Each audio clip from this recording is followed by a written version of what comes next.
Okay, I'd like to say something interesting. I've had kind of a revelation / epiphany that while most people don't violate the NAP, they support a government which does. Which also inherently does, in addition to the bad things it does, since, well, it's a government. They support, okay, well, first off, most people in general don't violate the NAP. They don't rape people, they don't kill people, they don't rob people, they don't kidnap people. They behave themselves, they respect people's boundaries and self-autonomy. At least for the most part, most for the other part. Yeah, some people could violate the NAP by having a dog poop on someone's lawn and not picking it up, but that's very minor compared to outright killing someone or raping someone. Yeah, it's still bad, but it's not rape and murder, which is a really big blatant violation of the NAP. So most people don't do this shit, yet they support a government that does. I mean, well, most people don't do this shit which violates the... Okay, look, most people don't violate the NAP in any way or any big way, and yet they support a government that does. That locks you up for drugs, locks you up for not going to school, locks you up for gun control, locks you up for resisting eminent domain, locks you up for, what else?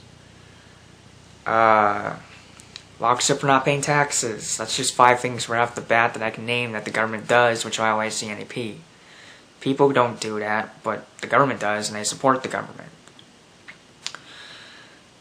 Even if you don't support the gun control aspect of government, if you still support government to any capacity, even as a libertarian, then you're still supporting an entity which violates the NAP.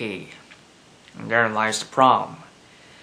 Is how do we as anarchists, how do we as people get people to stop supporting the government which violates the NAP? How do we get people to be anarchists? Not by force, of course. If they really don't want to be anarchists, that's their choice. But how do we convince people to be anarchists and to stop supporting this government which violates the NAP and should be dismantled somehow?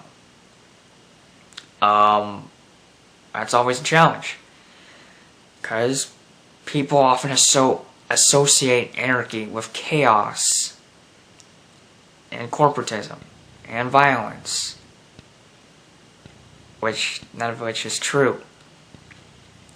Okay, chaos is what results from government. You know, you have the war on drugs, for example, and you have a violent black market as a result. Gee, that sounds like chaos caused by the government, not lack of it.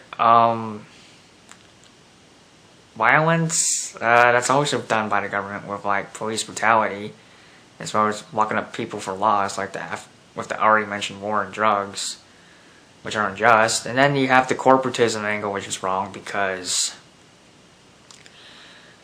to be a corporation, you need a corporate license. To get a corporate license, you need to get that from the government. So government makes big companies and corporations in the first place, as well as colluding with them, giving them subsidies, bailouts, lobbying power, influence in politics, what have you. So that's caused by government. Get rid of the war on drugs, you have less violence. Get rid of victimless crimes, police brutality, and you have less violence. Get rid of government, and you have no corporatism, because there's no government to buy corporatism from. There's no government to buy a corporate license from, or to suck up to get your way at other people's expense, okay? So, that's